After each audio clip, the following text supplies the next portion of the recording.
একটি সোনার মুদ্রা নিন, সেটা জলে ফেলে দিন, তারপর তুলে নিন, সেটা মাটিতে ফেলে দিন, আবার তুলে নিন, কাদায় ফেলে দিন, আবার তুলে নিয়ে হাতুড়ি দিয়ে তার উপর প্রহার করুন। তারপরেও সেই সোনার মুদ্রার মূল্য সেটাই থাকে যা আগে ছিল, তাই না? এটা হলো উদাহরণ সংসারের সেই প্রত্যেকটা জীবের জন্য, প্রত্যেকটা মানুষের জন্য। কখনো কখনো জীবনে সাফল্যের বদলে আমরা বিফলতা পাই। যতটা আশা করেছিলাম ততটা শ্রেষ্ঠ কর্ম করতে পারি না। কখনো বা আমরা ভুল করে ফেলি, কখনো আমরা অনুচিত কর্ম করে ফেলি, কখনো সংসার আমাদের বুঝতে পারে না।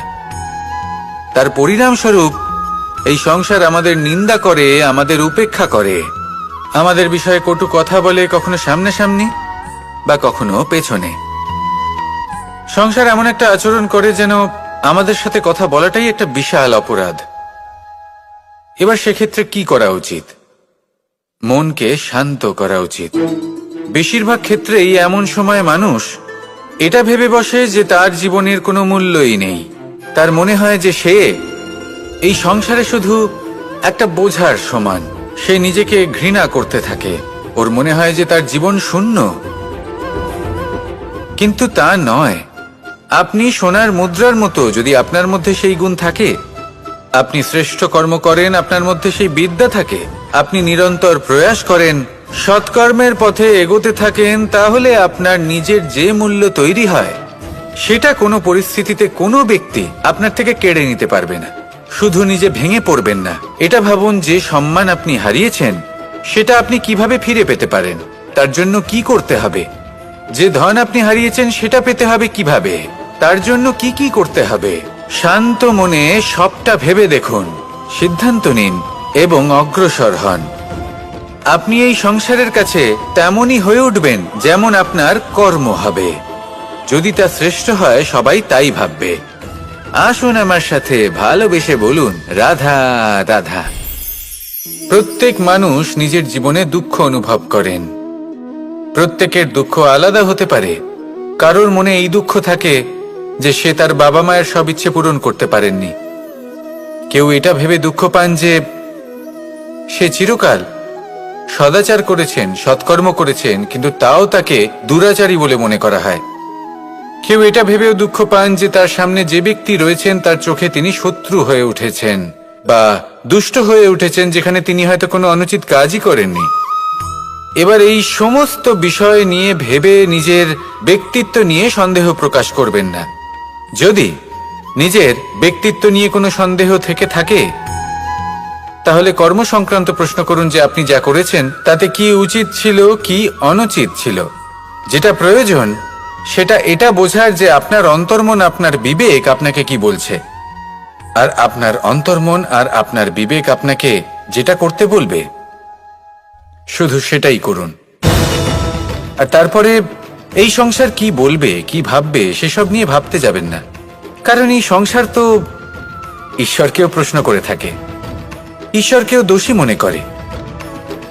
কখনো কখনো যখন কোনো ঘটনা মানুষের ইচ্ছা অনুযায়ী ঘটে না, তখন মানুষ এটা বলে যে, হে ঈশ্বর, আপনি আমার পাশে থাকলেন না, আপনি বড়ই কঠোর, এটা আপনার দোষ। যেখানে বেশিরভাগ সময় হয়তো সে নিজেই নিজের কর্মফল ভোগ করছে। আর কখনো কখনো ঈশ্বর হয়তো তার জন্য আরো ভালো কোনো পরিকল্পনা করে রেখেছেন, কিন্তু মানুষ সেটা বুঝতে পারে না। তাই দিনের শেষে যেটা প্রয়োজন সেটা হলো নিজের মনের কথা বুঝতে হবে। আপনার বিবেক কি বলছে শুধু সেটাই করুন আর সামনে এগোতে থাকুন। আমার সাথে ভালোবেসে বলুন, রাধা রাধা। সবাই বলেন যে জীবনে কাদের সঙ্গ লাভ করছি সেটা খুব গুরুত্বপূর্ণ। এক ঝুড়ি ফলের মধ্যে যদি একটা পচা ফল আপনি রেখে দেন, তাহলে আস্তে আস্তে সমস্ত ফল পচে যায়। সেই জন্য কথায় আছে যে কুসঙ্গ থেকে দূরে থাকো। কিন্তু কি করা যায়? এই সংসার খুবই ছোট।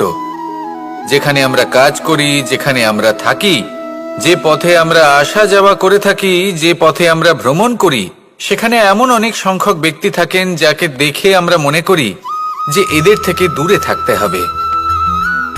তখন আমরা কি করতে পারি? তাদের কি আমরা পরিত্যাগ করব? তাহলে এই সংসারে এমন অনেক মানুষ আছেন, তাহলে কি সংসারই পরিত্যাগ করব? না, সেই ফলের মতন হবেন না যারা একটি পচা ফলের উপস্থিতির জন্য নিজেরাও নষ্ট হয়ে যান। বরং হয়ে উঠুন চন্দন বৃক্ষের মতন, যেটা আসলে সাপেদের বাসস্থান, যেখানে অনেক সংখ্যক অত্যন্ত ভয়ানক বিষধর সাপ থাকে। তারপরেও এই চন্দন, সে কিন্তু নিজের শ্রেষ্ঠত্ব হারায় না, এর মূল্য কিন্তু সেই একই থাকে। মনে রাখবেন, এই সংসারে নিজের সঙ্গ বদলানোর পূর্বে নিজেকে বদলান। নিজেকে কিছুটা এমন ভাবে গড়ে তুলুন যে কেউ আসুক না কেন সে যেন আপনাকে বিভ্রান্ত বা দূষিত না করতে পারে। আসুন আমার সাথে ভালোবেসে বলুন, রাধা রাধা। মানুষ জীবনে অনেক ধরনের সুখ লাভ করে, অর্থ সুখ, পরিবারের সুখ, বৈভবের সুখ। কিন্তু এমন একটা সুখ আছে যা বেশিরভাগ মানুষকে প্রভাবিত করে, কিন্তু সেই সুখ তাদের কোনো প্রয়োজনই নেই। সেটা হলো পরনিন্দা সুখ। অর্থাৎ এমন কোনো ব্যক্তিকে নিয়ে নিন্দা করা, তার প্রতি অনুচিত শব্দ প্রয়োগ করা, কারণ সেই ব্যক্তিকে আপনি পছন্দ করেন না। আর এমন অনেক মানুষ আছেন যারা এই কাজ করে খুব আনন্দ লাভ করেন, যেটা করা উচিত নয়। কারণ এতে আপনার সময়, আপনার ঊর্জা, আপনার নিজের অন্তরের ইতিবাচক শক্তি আপনি নষ্ট করে ফেলছেন। আর এই সব কিছুই আপনার প্রয়োজন আছে। যাদেরকে আপনার পছন্দ নয় সেই ব্যক্তির বিষয়ে কথাই বলবেন না। সেই সব ব্যক্তির দিকে মনোনিবেশ করুন যাদের আপনি ভালোবাসেন। সেই সব কাজে মন দিন যেগুলো আপনার ভালো লাগে। সেই বস্তুর দিকে নজর দিন যেগুলো আপনার প্রিয়, নিজের লক্ষ্যের দিকে, এই সব কিছুর দিকে নয়। এমনটা করলে আপনার জীবনে আপনি সেই সব বস্তুর দিকে নজর দিতে পারবেন যারা প্রকৃত অর্থে আপনার জীবন আরো শ্রেষ্ঠ করে তোলে। এমনটাই করুন, জীবন আরো অনেক বেশি সুন্দর হয়ে উঠবে।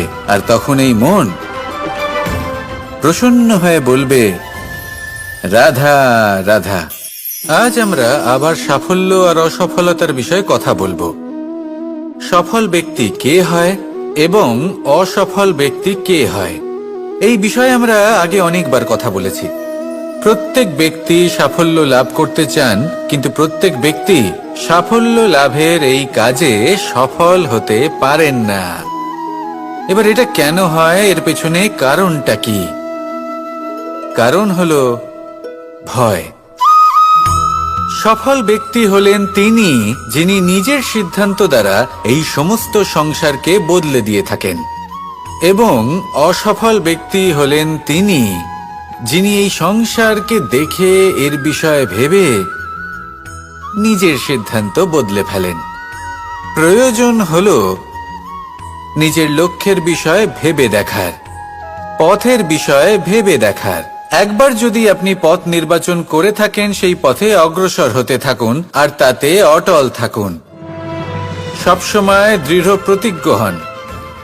আপনি যদি কোনো পথে টিকে থাকেন আর নিরন্তর পরিশ্রম করতে থাকেন, তবেই আপনার জীবনে সাফল্য আসবে। যদি কথায় কথায় লোকে কি ভাববে, লোকে কি বলবে, একথা ভেবে নিজের সিদ্ধান্ত পাল্টান, তাহলে কখনো নিজের লক্ষ্যে পৌঁছতে পারবেন না। আসুন আমার সাথে ভালোবেসে বলুন, রাধা রাধা। মানুষের 6টি বড় শত্রু রয়েছে, আর এরা অন্য কোথাও নয়, বরং মানুষের অন্তরেই বাস করে। এই 6টি শত্রু হল কাম, ক্রোধ, মোহ, লোভ, ঈর্ষা আর অহংকার। কিন্তু এরা কি চিরকাল আপনার শত্রু হিসেবেই থেকে যায়? এদেরকে নিজের বন্ধু করে তোলা কি সম্ভব নয়? ভেবে দেখুন না। এবার যদি কথা বলি কাম নিয়ে, অর্থাৎ কামনা করা, তাহলে মানুষ যদি জীবনে কামনা করতে থাকে তাহলে সন্তোষের অনুভূতি লাভ করতে পারে না। কিন্তু এই কামনাই মানুষের বন্ধু হয়ে উঠতে পারে। কিভাবে? ধরুন, যদি মানুষ ভাবে আমি আরো অনেক বেশি শ্রেষ্ঠ ব্যক্তি হয়ে উঠতে চাই আর তার জন্য কর্ম করে, পরিশ্রম করে, তাহলে ভবিষ্যতে গিয়ে শ্রেষ্ঠ ব্যক্তি হয়ে উঠতে পারে। কামনার কারণে, অর্থাৎ এই কামনাই ওর বন্ধু হয়ে ওঠে। কিন্তু ধরুন কোনো মানুষ যদি চায় সে শ্রেষ্ঠ ব্যক্তি হয়ে উঠবে, কিন্তু তার জন্য না কোনো কর্ম করছেন আর না কোনো পরিশ্রম করছেন, আর অধর্মের পথে চলতে শুরু করে দেন, তাহলে এই কামনাই তার শত্রু হয়ে উঠতে পারে। এবার যদি এই কামনাকে নিজের বন্ধু করে তুলতে হয়, তাহলে নিজের নির্বাচনে বিচক্ষণ হতে হবে, নিজের মস্তিষ্কের ওপর নিয়ন্ত্রণ রাখতে শিখতে হবে। সেটাই করুন আর আমার সাথে ভালোবেসে বলুন, রাধা রাধা। আজ আমরা মানুষের আরো একটি শত্রুর বিষয়ে কথা বলবো, যার নাম হলো লোভ। যে কোনো বস্তুকে অত্যাধিক লাভ করার যে বাসনা, যতটা লাভ করেছি ততটা যথেষ্ট নয়, আমার আরো চাই, আরো চাই, একেই বলে লোভ। এবার এই লোভ আপনার জীবনে শুভ না অশুভ, আপনার মিত্র নাকি আপনার শত্রু, সেটাও নির্ভর করছে আপনার ওপর। যেমন ধরুন কোনো ব্যক্তির অসম্ভব ধনের লোভ, সে সেটা অর্জন করছে আর সেটা সংগ্রহ করছে, আর সেটা লাভ করার জন্য সে অনৈতিক কাজ করছে। যদি এই সব হতে থাকে, তাহলে লোভ কিন্তু আপনার পক্ষে অত্যন্ত ক্ষতিকারক। কিন্তু যদি সেই ব্যক্তি ধরুন ধন অর্জন করছেন, তার সাথে নীতিও পালন করছেন, আর সংগ্রহ করার পরে সেটা সংসারে ছড়িয়ে দিচ্ছেন, যদি এমনটা হয়, তাহলে এই লোভ আপনার বন্ধু হয়ে উঠতে পারে। যদি আপনার সৎসঙ্গ লাভ করার, সৎকর্ম করার লোভ থাকে, তাহলে আপনি কখনো একা থাকবেন না। যদি ভালোবাসা প্রদান করার লোভ থাকে, এই সংসারকে সাহায্য করার লোভ থাকে, তাহলে এই লোভ যা সংসারের শত্রু, সেটা কিন্তু আপনার সাথে পরমাত্মার মিলন ঘটাতে পারে। এবার এই লোভকে নিজের মিত্র করে তুলবেন নাকি শত্রু করে তুলবেন, সেই সিদ্ধান্ত আপনারই।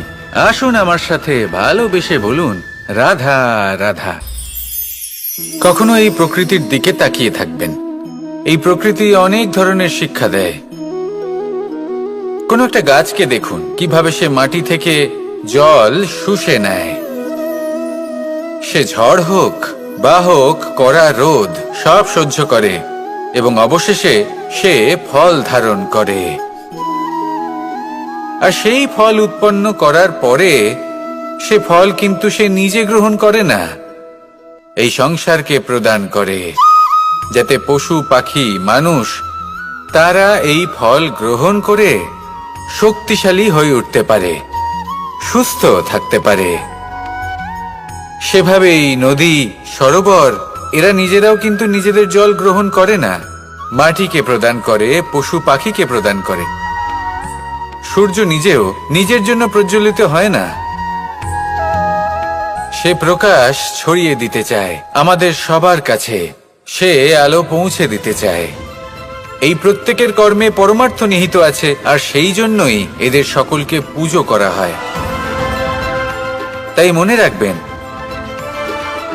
আপনার কাছে জীবন যাপনের অতিরিক্ত যা কিছুই আছে তা পরমার্থের জন্য। তাহলে তার সদ্ব্যবহার করুন আর আমার সাথে ভালোবেসে বলুন, রাধা রাধা। পরিবর্তন, এটা হলো সৃষ্টির অমূল্য নিয়ম। এই সংসারে সবকিছু সময়ান্তরে পরিবর্তিত হয়, এই সময়ও পরিবর্তিত হয়। পরিবর্তন চিরকাল হয়ে এসেছে আর চিরকাল হতে থাকবে। কিন্তু এবার আমরা সেই পরিবর্তন কিভাবে লাভ করব, যেটা আমাদের প্রয়োজন, যেটা আমরা চাই। আমরা জীবনে বিকাশ চাই। এই বিকাশ কিভাবে লাভ করতে পারি? এই প্রকৃতি কিন্তু আমাদের অত্যন্ত উত্তম উদাহরণ দিয়ে বুঝিয়েছে। একটি বিন্দুর উদাহরণ দিয়েছে, যা ভবিষ্যতে একটা বিশাল নদীর আকার ধারণ করে। এটা কিভাবে হয়? মেঘ থেকে একটি বিন্দু ঝরে পড়ে সেই পর্বতের ওপর যেখানে হিম আছে। সেই হিমের সংস্পর্শে আসা মাত্র সেই বিন্দুর সাথে আরো বেশ কিছু বিন্দু যুক্ত হয়, তারপর তারা অগ্রসর হয়, আরো কিছু বিন্দু যুক্ত হয়, আস্তে আস্তে একটা ক্ষীণ ধারার রূপ ধারণ করে, এবং সেটাই ভবিষ্যতে আরো এগোতে থাকে অনেকটা যাওয়ার পর যখন অনেক সংখ্যক বিন্দু একসাথে যুক্ত হয় তখন সেটা বিশাল নদীর আকার ধারণ করে। এবার আমরা মানুষ বলে আমাদের সাথে এই নিয়মের অন্যথা হয় তা নয়। আমরাও এই প্রকৃতির অংশ, আমাদের ক্ষেত্রেও একই নিয়ম প্রযোজ্য। যখন পরিশ্রম করে অনেক সংখ্যক বিন্দু আমরা একত্রিত করব, তখনই পরিবর্তনের নদী প্রবাহিত হবে। প্রয়োজন হলো নিরন্তর পরিশ্রম করা এবং ধৈর্য ধরা। এটা করতে থাকুন, জীবনে সবকিছু লাভ করতে পারবেন। কারণ প্রকৃতি আমাদের এটাই শিখিয়েছে, আর আমরা এই ব্রহ্মরই একটি অংশ, যার দ্বারা এই ব্রহ্মাণ্ড নির্মিত। আসুন আমার সাথে ভালোবেসে বলুন, রাধা রাধা। আমরা সকলে সামাজিক জীব। মানুষের সাথে দেখা সাক্ষাৎ করা এটা চিরকালই চলতে থাকে। আমরা কখনো কাউকে উপহার দিই, আবার কখনো কেউ আমাদের উপহার দেয়। কখনো কি এমন হয়েছে যে আপনি কাউকে একটা উপহার দিয়েছেন, কিছু সময় পরে বা কিছু মাস পরে সেই উপহারই ঘুরে ফিরে আপনার কাছেই এসেছে, অর্থাৎ সেই বস্তুটাই আপনার কাছে আবার ফিরে এলো? এরকম হয়। ছেলেবেলায় একদিন একজনের বিবাহ ছিল, তখন মা তাকে একটা উপহার দিতে চাইছিলেন। তাই তিনি একটা পোশাক বানালেন আর সেটাকে সুসজ্জিত করছিলেন। আমি দেখলাম আর জিজ্ঞেস করলাম যে মা, এই পোশাক এত সুসজ্জিত করার কি আছে? তখন মা বললেন যে কানাই, কখনো কাউকে এমনই উপহার দেবে, এমন প্রকারে দেবে যে সেটা যদি আবার ঘুরে ফিরে তোমার কাছে ফিরে আসে তাহলে যেন তোমার খারাপ না লাগে। এটাই কিন্তু হয় আমাদের ব্যবহারের সাথে, কর্মের সাথেও এবং আমাদের কথার সাথেও। তেমনই আচরণ করবেন যে আচরণ আপনি সহ্য করতে পারবেন। যদি মুখ থেকে কটু কথা বেরোতে থাকে তখন নিজেকে সংযত করে নিন। সেই শব্দই প্রয়োগ করুন যেটা আপনি তার বদলে শুনতে চাইবেন এবং আপনার দুঃখও হবে না। কারণ আপনার কর্ম এমন একটা উপহার যেটা আবার ঘুরে ফিরে ফলস্বরূপ আপনার কাছেই আসবে। সেই জন্য নিজের আচরণ শুভ করুন, নিজের মানসিকতা শুভ করুন, নিজের মুখ থেকে মধুর বাণী নিঃসৃত করুন, আর এইভাবেই মধুরভাবে বলুন, রাধা রাধা। এই সংসারে প্রত্যেকটা জিনিসের নিজস্ব একটা বিশেষত্ব আছে, আর তার বিশেষত্বর জন্যই তাকে বিশেষ গুরুত্ব দেওয়া হয়। যদি কথা বলি অস্ত্রের, যেমন তরোয়াল। তরোয়াল নির্মাণ করা হয়েছে রক্ষার জন্য। কত তাড়াতাড়ি সে সামনে উপস্থিত শত্রুকে নিধন করতে পারে। এবার এই তরোয়ালের কোন গুণটা দেখা প্রয়োজন? সেটার ধার। সেই বস্তুটি নয় যার মধ্যে এই তরোয়াল রাখা হয়। সেইভাবেই যদি আমি কথা বলি বাণের, তাহলে এটা প্রয়োজনীয় নয় যে সেই বাণ কতটা তীক্ষ্ণ, কতটা বলশালী। এটা দেখা প্রয়োজন যে তার আকারটা কেমন।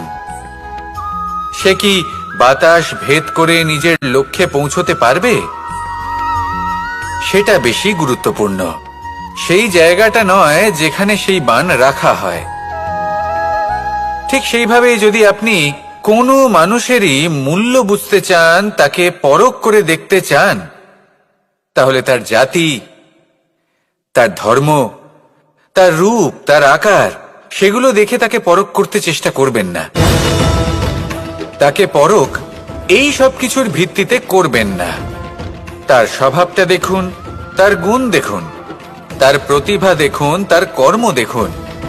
কারণ এটাই সেই ব্যক্তির আসল পরিচয়, এটাই হলো তার অস্তিত্ব। যখনই আপনি কোনো নর্তককে শ্রেষ্ঠ নৃত্য প্রদর্শন করতে দেখেন, তখন আপনি কিন্তু এটা ভাবেন না যে সে কোথা থেকে এসেছে, সে কি খায়, ওর বন্ধু বান্ধব কারা।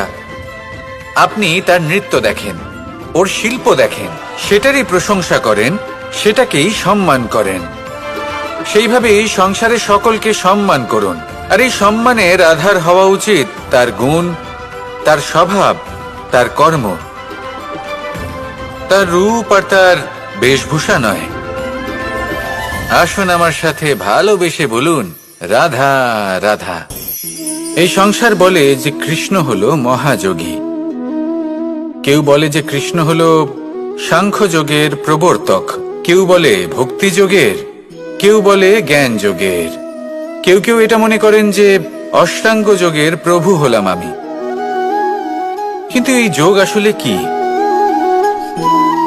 যোগ বিষয়টাকে বোঝা খুব একটা কঠিন নয়, কিন্তু সেই যোগকে নিজের যাপনের অংশ করে তোলা হলো অত্যন্ত কঠিন, আর তার জন্য প্রয়োজন অভ্যাস। যোগ শব্দটার অর্থ হলো যুক্ত করা, আর এটা আমি ছোটবেলায় শিখেছিলাম। যখন আমার মাখন খেতে ইচ্ছে করত আর মা মাখনের সেই হাঁড়িটা ওপরে টাঙিয়ে রাখতেন, তখন আমরা ভাবতাম যে অত দূরে পৌঁছবো কি করে। তখন আমরা যোগের বিষয়ে জানতে পারলাম, আর তখন জানতে পারলাম যে সবথেকে গুরুত্বপূর্ণ যোগ আসলে কি? সহযোগিতা, সাহায্য। আমরা সব সখারা একসাথে জড়ো হতাম, একে অপরের পিঠের উপর উঠে দাঁড়াতাম, আর তারপর আমরা ওই মাখনের হাঁড়ির কাছে পৌঁছতে পারতাম, আর তারপর আমরা সবাই মিলে সেই মাখন ভাগ করে খেতাম। সহযোগিতা, এটা অত্যন্ত গুরুত্বপূর্ণ। পাণ্ডবরাও মহাভারতে এটাই করেছিলেন। ওনাদের সাথেও কেউ ছিল না, একে অপরকে সাহায্য করে ওনারা অনেক বীরদের একত্রিত করেছিলেন। তারপর অবশেষে মহাভারতের এই মহাযুদ্ধে ওনারা জয়লাভ করেছিলেন। রামায়ণে রাম এবং লক্ষ্মণের সাথে কেউ ছিল না। সহযোগিতার মাধ্যমে ওনারা ভাল্লুক আর বানর সেনাকে একত্রিত করেছিলেন, আর এই সংসারের সব থেকে প্রবল রাক্ষস রাবণকে বধ করেছিলেন। মনে রাখবেন, একসাথে মিলে যদি আপনারা কর্ম করতে শেখেন, তাহলে এই সংসারে এমন কিছুই নেই যেটা আপনি অর্জন করতে পারবেন না। আসুন আমার সাথে ভালোবেসে বলুন, রাধা রাধা। মানুষ যখনই কোনো পর্বতারোহণ করতে শুরু করে, তখন সে বারবার পড়ে যায়, বারবার উঠে দাঁড়ায়, সামনে এগোতে চেষ্টা করে। কিন্তু যদি সে দৃঢ় নিশ্চয় করে থাকে, তাহলে সে অবশেষে সেই পর্বতের শিখরে পৌঁছেই যায়। চলার পথে যদি বড় কোনো পাথর চলে আসে বা পর্বতের কোনো বড় অংশ সামনে আসে, তাহলে সে তার সাথে ধাক্কা খায় না, সে পথ বদলে নেয়। কিন্তু বাধা তাকে সবসময় পেতেই হয়, আর সেই বাধা সে পায় ছোট ছোট পাথরের দ্বারা। তাদের উপর পা পড়লে তার পা পিছলে যায় আর সে পড়ে যায়। এই ছোট ছোট পাথর হলো আমাদের জীবনের সেই ছোট ছোট সমস্যা, সেই ছোট ছোট ভুলগুলো যেগুলো আমরা অবজ্ঞা করতে থাকি। আমরা ভাবি এর দ্বারা কি বা ক্ষতি হবে, কিন্তু সেগুলোই অনেক সময় আমাদের অসফলতার কারণ হয়ে দাঁড়ায়। যত তাড়াতাড়ি সম্ভব এই ছোট ছোট পাথরগুলিকে জীবন থেকে তুলে ফেলে দিন। ভুল হওয়াটা স্বাভাবিক, কিন্তু তার মানে এই নয় যে বারবার সেই ভুলের পুনরাবৃত্তি ঘটবে। ভুলটা বুঝুন, সেটা স্বীকার করুন, আর সেটা শুধরে নিন।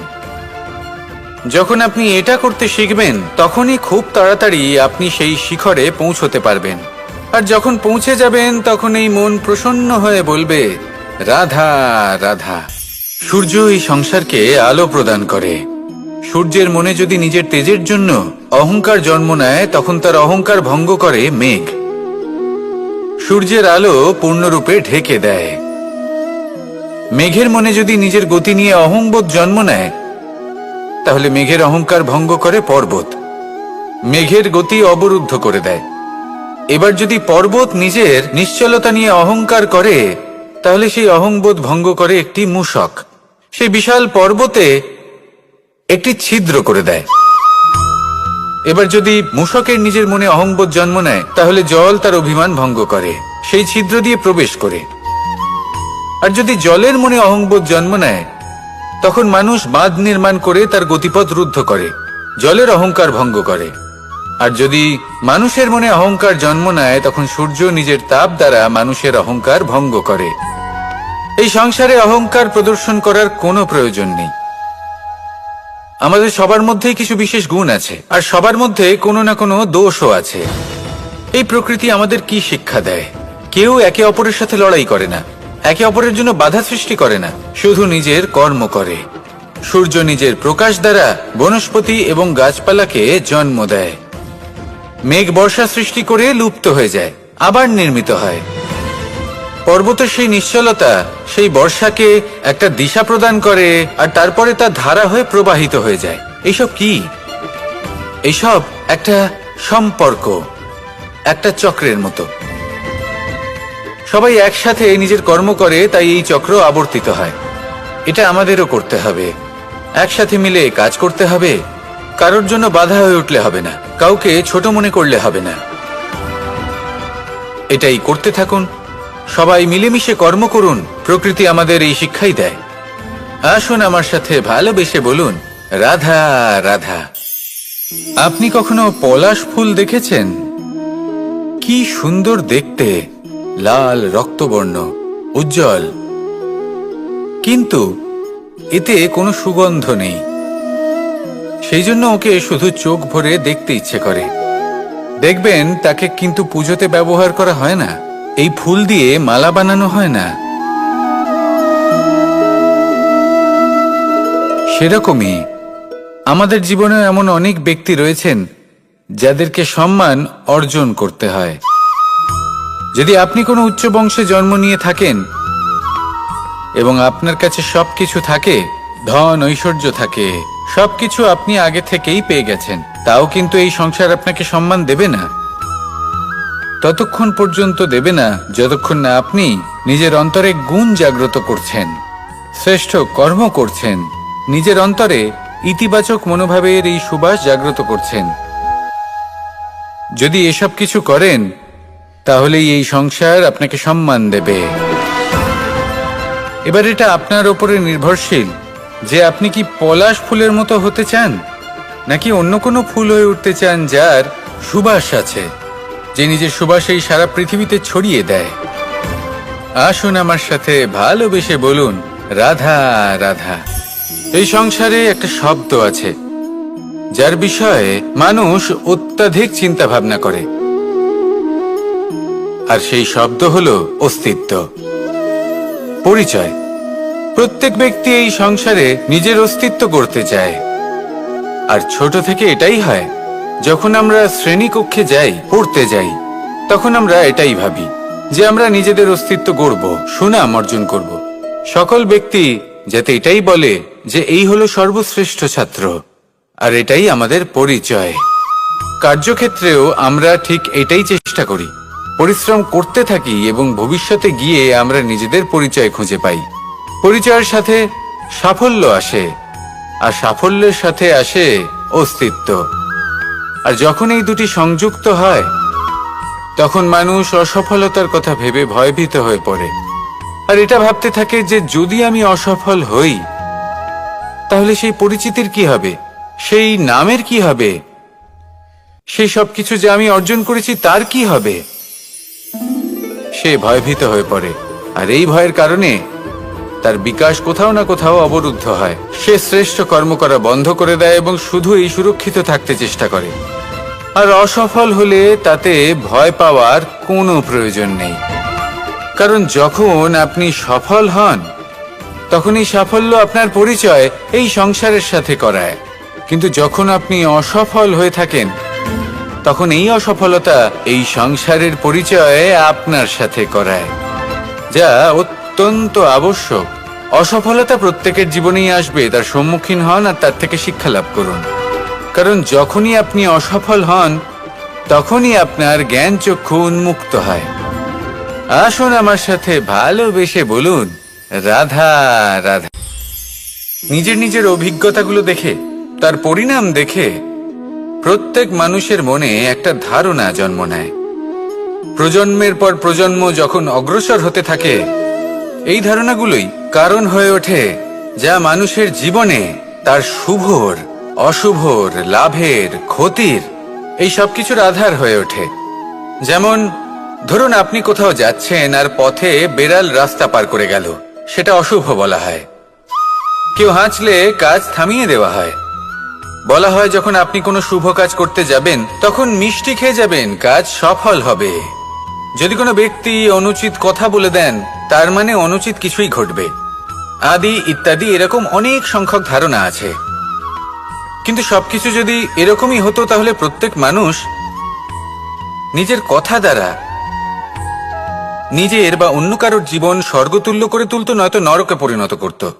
কিন্তু এরম কি আদৌ হয়? না। কারণ এই সব ধারণা, এই সব কিছু এর উৎস হলো মানুষের মন, তার মস্তিষ্ক।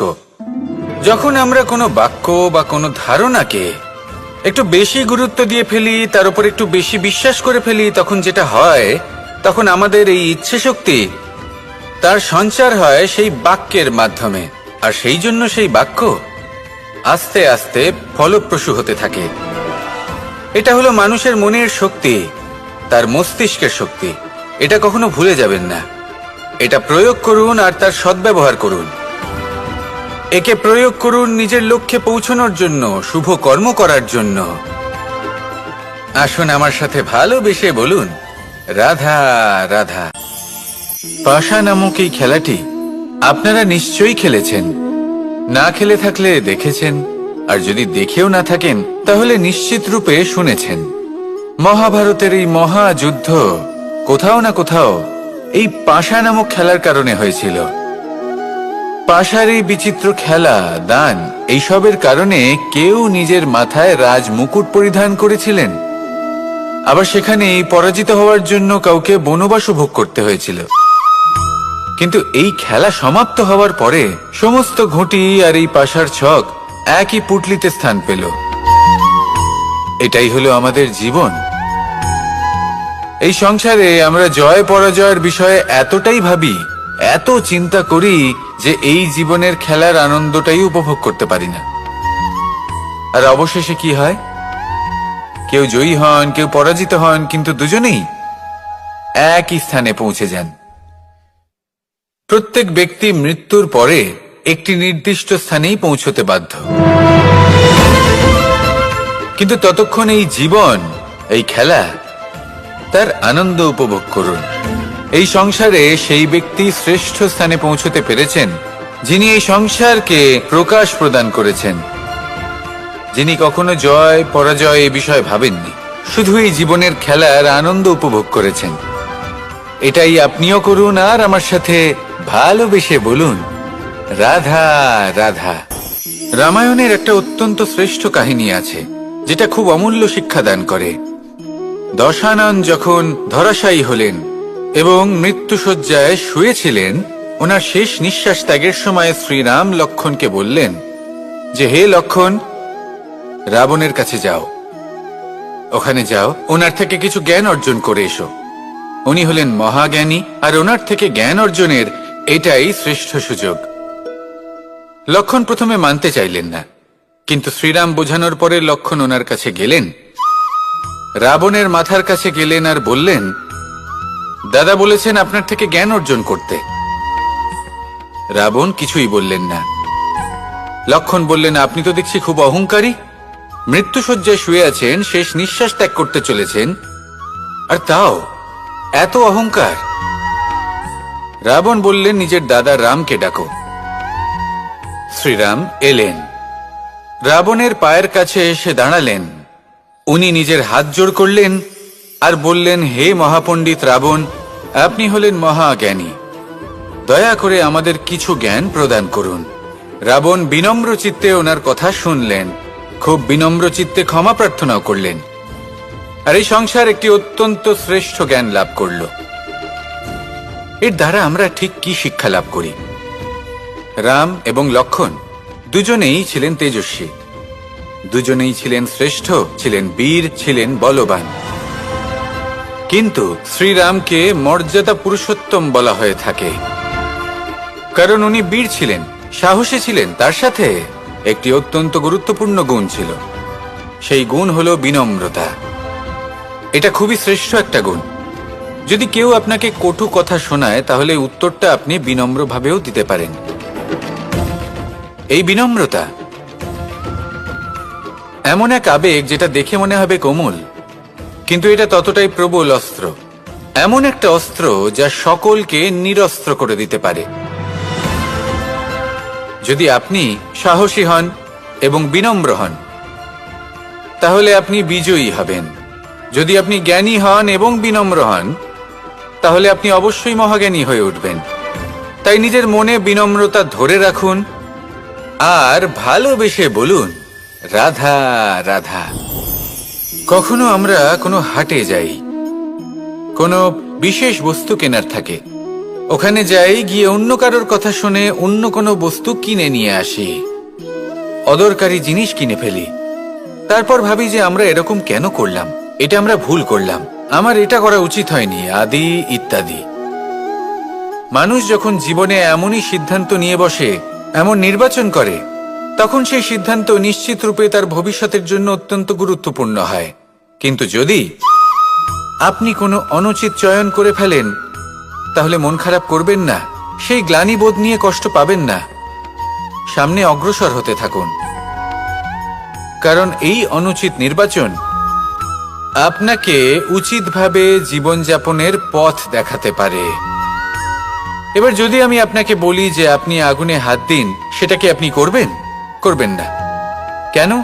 কারণ জীবনে কোনো না কোনো দিন আপনি একটা ভুল নির্বাচন করে আগুনে হাত দিয়েছিলেন, তারপরে আপনি শিক্ষা পেয়েছিলেন যে আমি জীবনে আর কোনোদিন আগুনে আর কিছুতেই হাত দেব না। এই জীবনও ঠিক সেরকমই। জীবনের সেই সব অধ্যায়, সেই সব সময় যা ব্যর্থ হয়েছে, সেটা নিয়ে ভেবে সময় নষ্ট করবেন না। সেটা থেকে যে শিক্ষা পেয়েছেন সেটা মনে রাখুন, আর যে অধ্যায় বাকি রয়েছে, যে সময় বাকি রয়েছে, তাতে কিভাবে সফল হওয়া সম্ভব সেই বিষয়ে ভাবুন।